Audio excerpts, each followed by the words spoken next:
Hola, hola, ¿qué tal? Muy buenos días para todos, para todas. Bienvenidos. Esto es la primera edición de MBD Noticias. Arrancó marzo, ¿eh? Sí, se viene marzo, se vienen las clases en cualquier momento. Algunos colegios ya comenzaron. 25 grados es la temperatura en estos momentos en Capital y ya repasamos el pronóstico de meteorología para las próximas horas. ¿Qué le parece? Calurosa la mañana, calurosa. Ya de temperatura, usted decía 25 grados la temperatura actual, 21 era la mínima y la máxima para hoy será de 31 grados con cielo nuboso y alguna tormenta que se puede ver allí en el horizonte, ¿eh? Sí, exactamente, con advertencia de color amarillo para algunas zonas del país, costeras, pero bueno, breves también las advertencias. Exacto. Sin perspectiva de lluvias para mañana jueves 2 de marzo, las temperaturas seguirán siendo elevadas. 20 y 33 para el área metropolitana son las temperaturas extremas. Lo mismo para el día viernes, que tenemos una mínima de 21 grados y la máxima de 33. Tampoco se anuncian lluvias para el día viernes 3 de marzo. Este es el pronóstico del Instituto Uruguayo de Meteorología. Bien, y algunos de los temas que repasaremos con ustedes hasta las 8:30 de la mañana. Comentarles que hoy inicia el cuarto año de mandato. Estamos hablando bien del presidente Luis Lacalle Pou. Y en esta edición vamos a estar repasando con de integrantes, diputados de la oposición, diputados oficialistas, el balance de estos primeros 3 años. Las dos campanas como siempre. A propósito de otros temas que han sonado a nivel de gobierno y por qué no del Parlamento, porque ahora senador colorado Adrián Peña dijo que compañeros de estudios y su profesor de, déjeme ver bien porque quiero ver si está bien esto, simulación de gestión, le hicieron recordar a él que él ya había aprobado el curso y que por tanto en 2022 culminó su carrera como licenciado en Administración de Empresas. Bien, vamos a profundizar sobre eso también. Y también vamos a hablar del ministro de Salud Pública, porque tiene un pie fuera del gabinete y llamó a la reflexión por la crispación que hay a nivel político y a nivel de la sociedad. Exactamente. Estos son algunos de los temas que vamos a estar compartiendo con ustedes hasta las 8:30 aquí en esta primera edición de MB Noticias. Ahora vemos cómo está Montevideo a través de las cámaras del Centro de Gestión de Movilidad, @IMTránsito, @MBD Transporte, lo que ocurre en tiempo real, algunos aportes que nos hace a esta hora el CGM. Sí, calles que van a estar cortadas hoy. Hilario Cabrera entre Manuel Fortet y César Mayo Gutiérrez por obras del Ferrocarril Central hasta el 14 de abril. Gaboto entre Guayabos y José Enrique Rodó hasta las 5 de la tarde por carga y descarga, y Solano Antuñi entre Yauri y Berro hasta las 5 de la tarde también, pero por tareas de hormigonado estará cortado. Gonzalo Ramírez entre Barrio Zamorín y Santiago de Chile, la senda del sur hasta las 13 horas por tareas de carga y descarga. Linda y soleada la mañana. Linda y soleada y movidita en algunos tramos de la capital. Sí. Bueno, vamos a comenzar el desarrollo de la información. Como decíamos, el Poder Ejecutivo definió una rebaja de 2 pesos por litro del gasoil en las estaciones de servicio a partir de la medianoche de este 1 de marzo y además, decidió mantener el precio del resto de los combustibles. Sí, el nuevo precio del gasoil pasó a costar 56,99 pesos por litro, mientras que la nafta Super 95 se mantiene en 71,88 como máximo de venta al público. Sí, cara, Al hacer el anuncio, el subsecretario de Industria, Minería y Energía, Walter Berry, destacó que el precio del gasoil acumula así una reducción superior al 12% desde junio de 2022. Desde la oposición, el director de ANCAP por el Frente Amplio, Vicente Iglesias, afirmó que toda rebaja es bienvenida, pero la consideró insuficiente. Bienvenida la baja, pero es insuficiente, y tan insuficiente es que la nafta me parece que debería bajar. Lo mismo pasa con el supergas, y hace tiempo que venimos diciendo que el gasoil tenía que bajar. Bienvenido a acordarse que debería bajar, pero sí, es insuficiente. Nosotros importamos petróleo crudo que llega a nuestro terminal del este, que es procesado en la refinería, y de ahí se saca una canasta de productos. El petróleo es el mismo.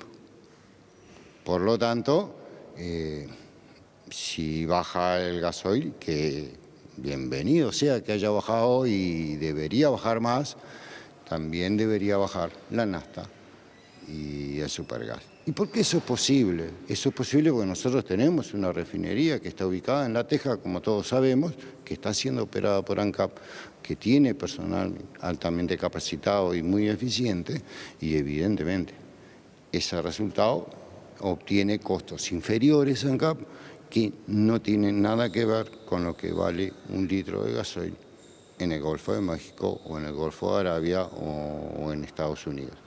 Nuestros costos son muchísimo más bajos que esos. Bueno, muy bien. Y vamos a hablar ahora del sistema de transporte metropolitano, porque desde hoy quedó habilitada la recarga de la tarjeta STM para estudiantes del área metropolitana para acceder a los 50 boletos gratis del mes. Sí, y también se está ya disponible la entrega de abonos para los estudiantes de todo el resto del país. Estamos hablando de todos aquellos estudiantes que hagan séptimo, octavo o noveno grado con hasta 18 años o cuarto, quinto y sexto de secundaria UTU, o que vayan a un centro privado que tenga una beca del 100% con la edad de hasta 20 años. Con respecto al uso de la tarjeta STM, bueno, estamos hablando de todos los servicios suburbanos, lo que es el departamento, el área metropolitana, perdón, los servicios departamentales de Canelones y también los estudiantes que usan los servicios urbanos de Montevideo. Con respecto al abono, estamos hablando de los estudiantes que usan los servicios del interior del país. La tarjeta tiene un costo de 52 pesos, tienen que dirigirse a un centro STM. Allí, bueno, van a verificar el sistema que ya está subido por parte de la institución y de esa manera se les van a entregar también luego los 50 boletos gratuitos mensuales. Hablamos de porcentajes, si le parece, porque al cumplirse 60% del mandato de Luis Lacalle Pou al frente de la coalición multicolor, la empresa Opción Constructores constató que el nivel de apoyo cayó 8 puntos porcentuales en el último año. Sí, de todos modos sigue prevaleciendo la aprobación en 43% sobre la desaprobación, que alcanza a 29%, mientras que 27% opina que el desempeño no es ni bueno ni malo. Opción señala que los actuales niveles de aprobación están dentro de los pisos del ciclo de gobierno, aunque lejos del periodo de luna de miel del inicio de gestión y 8 puntos menos que en febrero de 2022. La Usina de Percepción Ciudadana también difundió otra encuesta con niveles más cercanos entre las opiniones positivas y negativas. 43% de las personas consultadas aprueba, 39% desaprueban la gestión. Y vean ustedes, el 12% de los consultados calificó la gestión como excelente y 31% como buena. Del otro lado, 26% la definió como muy mala y 13% como mala. En tanto, 17% opinó que el desempeño de estos 3 años ha sido regular. Y lo prometido es deuda y al cumplirse, bueno, ya 3 años del mandato, comienza el cuarto. Comenzamos esta ronda de análisis, ¿no? Y de evaluación de la mano de nuestro compañero Luca Veloz. Luca, muy buenos días, bienvenido. ¿Cómo estás? Muy buenos días, Pilar. Un saludo para ti, para José María y para todos allí en el estudio. Ustedes lo decían, 1.200 días de gestión del presidente Lacalle Pou y ingresamos en este análisis, bueno, en medio además de temas como la rebaja del gasoil y también la posible rebaja de los impuestos, de algunos impuestos anunciados por el Ejecutivo. Estamos con el diputado Juan Martín Rodríguez del Partido Nacional. Bueno, una evaluación mínima de estos 1.200 días. Hoy comenzamos a transitar el cuarto año de gobierno, han pasado 3, por supuesto enmarcados los primeros 2, sobre todo con una pandemia a nivel mundial, que ha en definitiva, enmarcado este comienzo de gobierno y ha también determinado en gran medida las políticas, las acciones que el gobierno ha debido encarar. Muchas de ellas seguramente dilatadas, producto de esos primeros tiempos donde debieron afrontarse situaciones muy difíciles, donde la población la más vulnerable, debió contener de parte del Estado acciones para afrontar esta situación, pero a su vez en un marco de una situación muy frágil a nivel Estado en cuanto a lo que heredamos. Y fue así que en estos 3 años de gestión hemos logrado afortunadamente encaminar a nuestro país, hemos logrado que los mercados internacionales vuelvan a confiar y en un mercado estable, en un país estable como Uruguay, y eso ha permitido que lo que sucede a partir del día de mañana, donde el presidente de la República ya lo ha dicho públicamente, de hecho lo informó el pasado 2 de marzo, que si el crecimiento de nuestro país llegaba a un determinado valor, se iban a proceder a anunciar rebajas impositivas. Y bueno, eso se va a concretar mañana. Lo que hemos sabido hasta ahora son sobre todo titulares en función de lo que fue dicho oportunamente. Esperemos mañana tener ya el contenido más específico, pero siempre es una buena noticia. La rebaja impositiva siempre es una buena noticia. Lamentablemente no todo el arco político lo ha aceptado, lo ha tomado con buena disposición. Han salido voces desde la oposición críticas. Nosotros entendemos que es esa crítica por las dudas. En definitiva, todavía no se sabe el contenido, el detalle de esta rebaja impositiva y ya han salido a cuestionarla. Entonces, aguardemos mañana y sabremos ya al detalle en qué consiste la misma. Hay cuestionamientos del orden de que no sería una rebaja porque ya con los cambios en la impositivos mucha gente quedó dentro de la franja del pago del IRPF. Algunos cuestionamientos técnicos. Bueno, esos cuestionamientos técnicos el propio Frente Amplio durante su gestión también los implementó. Si uno ve la evolución y cómo fueron calculadas las franjas del IRPF a lo largo desde que la reforma tributaria en el año 2008 comenzó a estar vigente, hemos visto que sobre todo en el segundo gobierno, en el año 2012, 2013, también hubo una diferencia en cuanto a los criterios. Por lo tanto, criticar hoy lo que en su momento ellos también apelaron como herramienta me parece un poco maniqueísta. Más allá de eso, criticar una rebaja impositiva donde tanto se habla que aquellos que forman parte de la clase media tienen que sentir también un espaldarazo, un respaldo en su gestión, en su tarea diaria, me parece un poco hipócrita. Veremos, repito, cuando conozcamos los detalles de la medida, que mañana el presidente los va a brindar, sería bueno, sano, que esperaran hasta ese momento, en todo caso, para dar su opinión. La libertad es libre, se tiene el derecho, creo que no es de todo justo una crítica por las dudas. Pasando la mitad de la gestión ya largamente, ¿qué opinión, qué análisis se pueden hacer de estos números de las encuestas de los últimos tiempos? Se mantiene la aprobación de la presidencia, pero viene bajando un poquito. Bueno, a ver, si uno mira la evolución histórica de la aceptación o la aprobación presidencial de la recuperación democrática de la fecha, eso siempre sucede, naturalmente. Los números de aprobación al principio son determinados, luego con el pasar de los gobiernos por supuesto que decrece. Pero si uno compara los números que hoy de aceptación, de aprobación que recibe el presidente Lacalle Pou, incluso son superiores a igual periodo en gobiernos anteriores. Pero más allá de eso, yo entiendo que los políticos tendemos a sobredimensionar o darle una mayor importancia a la realidad de las encuestas. Las encuestas son fotografías de momentos concretos, de episodios circunstanciales. Lo importante más que la foto es la película. Y nosotros estamos confiados que el gobierno, más allá de aprobaciones circunstanciales o mediciones concretas en determinados momentos, viene haciendo las cosas. Primero, que se comprometió. Segundo, que son las que en definitiva debe hacer. A lo largo de estos 3 años se han tomado medidas que son el resultado, la consecuencia, en primer lugar, de compromisos electorales que fueron plasmados en el acuerdo por el compromiso por el país. Y de esa medida han seguido, y de hecho hoy estamos tratando la reforma de la Seguridad Social. Ahora en un ratito tenemos ya a las 10 de la mañana tenemos comisión, continuamos trabajando. O sea, es un gobierno que cumple lo que se comprometió. Por supuesto, hay quienes pueden estar a favor, quienes pueden estar en contra, eso ni que hablar, es parte de la democracia, pero estamos convencidos que es el camino que nos trazamos en el momento de comparecer a elecciones. Con respecto a esta reforma de la Seguridad Social, se conoció en estas últimas horas que Cabildo va a proponer que se posponga la votación para la segunda mitad de año. ¿Cómo se analiza esto en la coalición? En realidad, no es que se haya conocido en las últimas horas.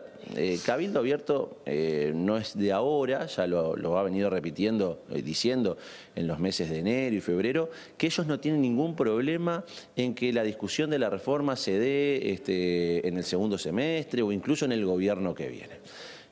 Ayer tuvimos una charla sobre todo de organización a nivel de la coalición para definir aspectos vinculados al trabajo en la comisión y hemos acordado que la comisión siga recibiendo delegaciones, de hecho lo hemos charlado también con el Frente Amplio y bueno, no nos adelantemos.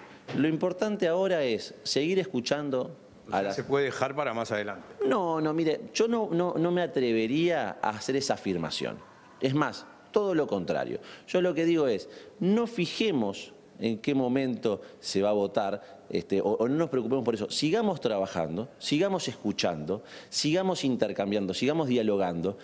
Y tal vez en algunas semanas construyamos los acuerdos, los consensos suficientes y podamos estar en condiciones de votar. Entonces, no pongamos la carreta delante de los bueyes. Sigamos trabajando y que la dinámica del trabajo, la dinámica del diálogo, la dinámica de la construcción de soluciones que contemplen las posiciones, sean ellas las que determinen cuándo se va a votar. Tal vez sea en algunas semanas, tal vez sea un poquito más de tiempo, pero preocupémonos por lo central ahora, que es seguir realizando el trabajo de la Comisión. Muchísimas gracias, diputado Juan Martín Rodríguez, entonces, por estos minutos. Ampliaremos en el mediodía. Bien, muchísimas gracias. Le agradecemos ya a Luca Veloz por este primer contacto. Vamos a seguir la evaluación de estos 3 años. Sí, claro que sí, porque, bueno, allí lo decía el diputado nacionalista, mañana, ante la Asamblea General, se dirigirá el presidente Luis Lacalle Pou. Entre otras cosas, se espera entonces el anuncio de la rebaja en el IRPF y también en el IAS. En ese sentido, se espera también, bueno, recordemos que hubo cuestionamientos a estas medidas propuestas que va a anunciar Lacalle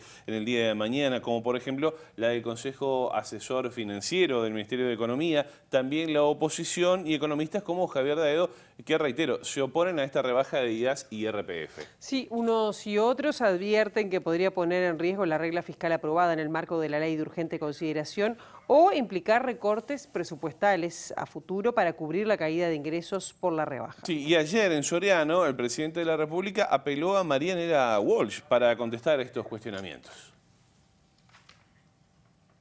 Tú tenés algunos añitos más que yo. ¿Se acuerdan de Marianela Walsh? Bastante. ¿Se acuerdan bastante o bastantes años más que yo? El mundo del revés. Es la primera vez en la historia que yo veo que hay gente que se va a quejar de que se bajan impuestos. Es la primera vez. Yo recién leía declaraciones del secretario de la Presidencia, Delgado, se quejan de bajar impuestos, claro, que ellos mismos crearon. Entonces, quizá por ahí viene la mano. Con respecto a las opiniones de economistas, algunos independientes, otros no, siempre hay que respetarlas, son bienvenidas, no las comparto absolutamente en nada. Porque ahí venía una coma y sigue la frase. Porque, entre otras cosas, hay que tener memoria, por lo menos a medio plazo, medio término. Yo no sé si se acuerdan que muchos de estos economistas dijeron que era imposible llevar adelante el programa de gobierno de la coalición si no aumentábamos impuestos, que era imposible llevarlo adelante. Bien, el tema de los impuestos es uno de los temas que ha marcado la discusión en los últimos días, pero hay otros temas cuando ya transcurrieron 3 años del gobierno de Luis Lacalle Pou. Para hacer una primera evaluación, estamos recibiendo con muchísimo gusto al diputado del Frente Amplio, Gustavo Olmos, a quien ya le damos la bienvenida. Olmos, un gusto que esté con nosotros aquí en MB Noticias. Dijo: es necesario un cambio. Bien, ¿cuál sería su primera mirada, si le estoy pidiendo evaluación respecto a estos primeros 3 años, cuando ya se está cumpliendo el primer día del cuarto, ¿no? Me parece entreverado, pero bueno, ¿cómo evalúa la gestión hasta ahora? A ver, yo creo que lo que decía al principio el diputado Juan Martín Rodríguez, que la pandemia de alguna manera marcó el inicio del gobierno, es una realidad innegable. Sin embargo, aún en ese contexto, el gobierno aplicó un plan que ya traía previamente. El ALFI lo había anunciado meses antes, de que la forma de ajuste tenía que ser la caída del salario real, y eso implica una caída de las pasividades. Eso es lo que ha hecho el gobierno. Seguimos teniendo salarios por debajo. Estamos en los niveles de 2016, el salario real, o sea, retrocedimos 6 años. Respecto a 2022, tenemos una caída del empleo, 7.000 puestos de trabajo se perdieron en 2022, una recuperación a fin de 2021, pero que después se cayó. Tenemos un crecimiento del producto muy bajo, el 5% en 2022, pero para 2023 el gobierno anuncia un 2% y hubo caída en el segundo y en el tercer trimestre de 2022. Los niveles de pobreza han aumentado, estamos en 10,7% en términos generales. Eso es mayor que incluso que la 2021 y por supuesto que la 2019, y especialmente en menores de 0 a 6 años estamos en el orden del 22,5% de pobreza. O sea, todo eso es un conjunto de elementos que preocupan en relación a la evolución de la economía y a cómo eso afecta a los sectores que dependen del trabajo y dependen de las pasividades. Las grandes reformas estructurales que el gobierno había planteado que iba a hacer o que hizo sin haberlas anunciado, por ejemplo, la entrega del puerto por 60 años sin informe jurídico, sin evaluación económica. A nosotros nos parece que es absolutamente inconveniente. En inserción internacional, el diputado Rodríguez decía que hay un reconocimiento del país, eso siempre lo hubo, pero todos los grandes acuerdos con China, con Turquía, que se anunciaron con bombos y platillos, sobre ninguno hemos avanzado una línea, con lo cual tenemos un panorama de un gobierno muy complicado en los últimos meses, especialmente por los casos de Marcet y Astesiano y todas las derivaciones que ha tenido eso en términos de corrupción a distintos niveles de gobierno. Olmos, usted mencionaba allí, bueno, por ejemplo, el acuerdo con Catón Natí, también, bueno, la rebaja, obviamente, de IRPF y GAS, todos anuncios que se van a hacer ante la Asamblea General. Antes que comenzáramos este contacto, el presidente decía que parece que estuviéramos en el mundo del revés. ¿Usted lo ve así también? Puedo verlo así, pero con en otro sentido, digamos, ¿no? Yo creo que es un lineamiento correcto que quienes ganan más aporten más. El 70% de los trabajadores y de los pasivos de este país no pagan IRPF ni pagan IAS. Quienes lo pagan son quienes tenemos un ingreso hacia arriba, o sea que estamos lejos de la situación de pobreza.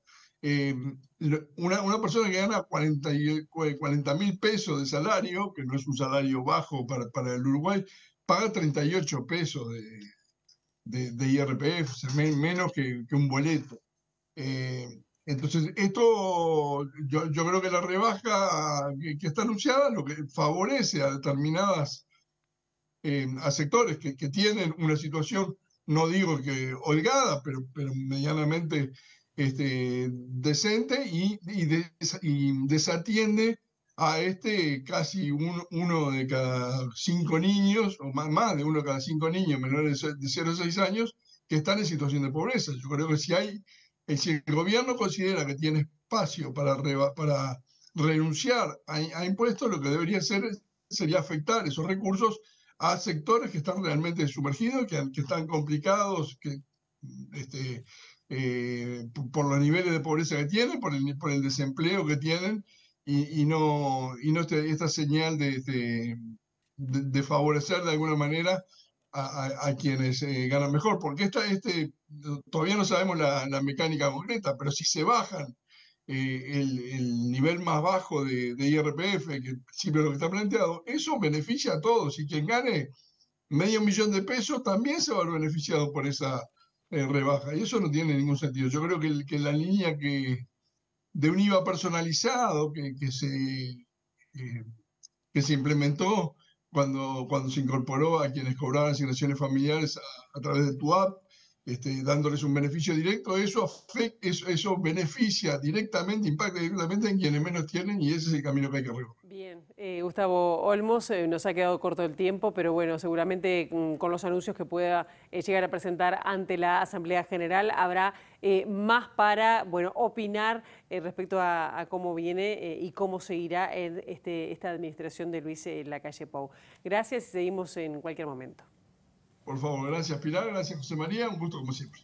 Muy bien, que tenga buena jornada. Nosotros seguimos con asuntos políticos. Ustedes saben que en los próximos días el ministro de Salud Pública, Daniel Salinas, va a dejar su cargo justamente como titular de esa cartera. En ese marco, y en una de sus últimas declaraciones como jerarca, dijo que le preocupa un poco la crispación existente en el sistema político. Sí, y advirtió además la necesidad de mirar hacia adelante de forma colectiva.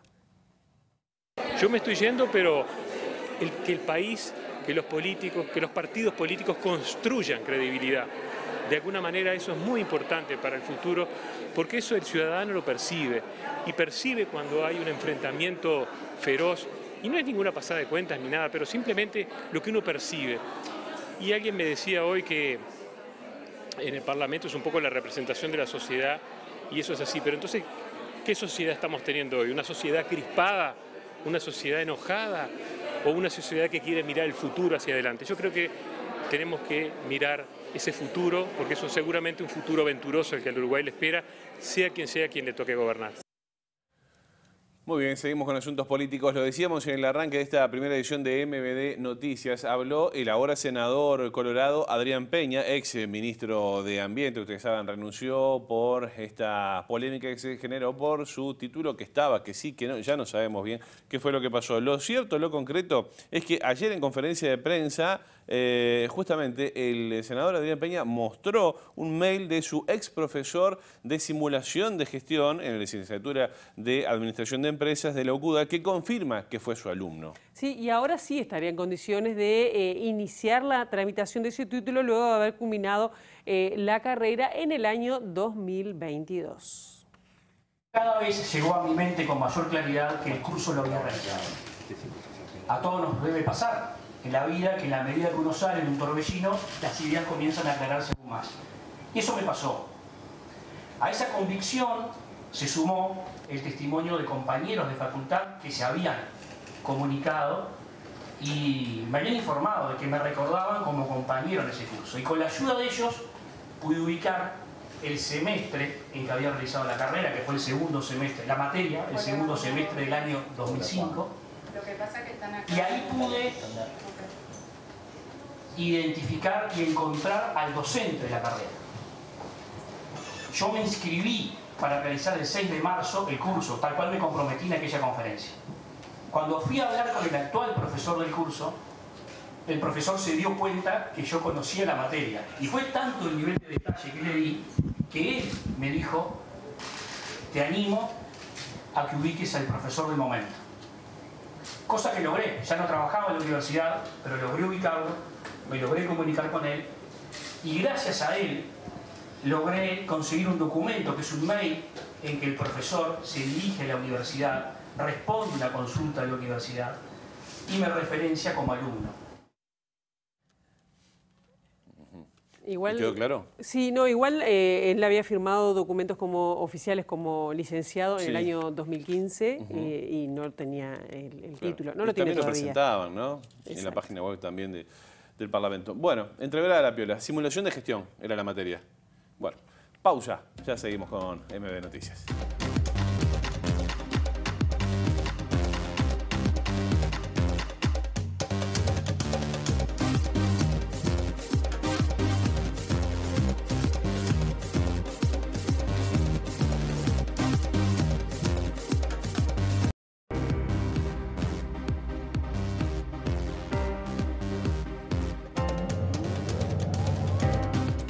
Comenzamos con noticias internacionales porque el gobierno de Chile militarizó el norte del país con Perú y con Bolivia. Sí, una medida que se dará por 90 días y el objetivo es controlar el ingreso de personas migrantes. El despliegue militar en diversos puntos de la frontera norte de Chile comenzó ayer y durará 90 días, aunque podrá mantenerse al finalizarse el plazo, previo acuerdo con el Congreso. La ministra del Interior, Carola Toá, afirmó en la comuna fronteriza de Colchane que Chile lleva largo tiempo sin hacer lo que debe hacer para tener un buen control. El personal del Ejército, que ha sido además reforzado desde el punto de vista de los efectivos en el terreno, vamos a tener más de 600 efectivos en toda esta zona. Pero además va a tener posibilidades de hacer funciones que previamente no podía hacer porque nuestra legislación, nuestra constitución no se lo permitía. Aquí lleva mucho tiempo el ejército ayudando, ¿no? Haciendo un trabajo de observación, con sus equipamientos, levantando información, pero no tenía herramientas para actuar. Y hoy día va a poder actuar, haciendo controles de identidad, registrando equipajes y deteniendo cuando identifica cualquier conducta sospechosa o de un delito o de una falta. Y cuando ello suceda, va a remitir a las personas a las policías para que hagan los procedimientos correspondientes. Aquí hay una labor diplomática que es complementaria a lo que estamos haciendo, en la que también estamos trabajando arduamente, que es para establecer con Bolivia modalidades que nos permitan reconducir a los extranjeros que pasen de manera irregular. Según las autoridades chilenas, por la frontera norte arriban de forma irregular unas 400 personas al día, muchas de ellas desde Venezuela. Señoras y señores, hasta acá llegamos con la primera edición de MBD Noticias. Sí, nos estamos reencontrando con la actualización informativa a las 13 horas con Rosina Mayarini y a las 8 en punto con las primeras noticias de TV Ciudad. Buen descanso. Que tengan buena jornada.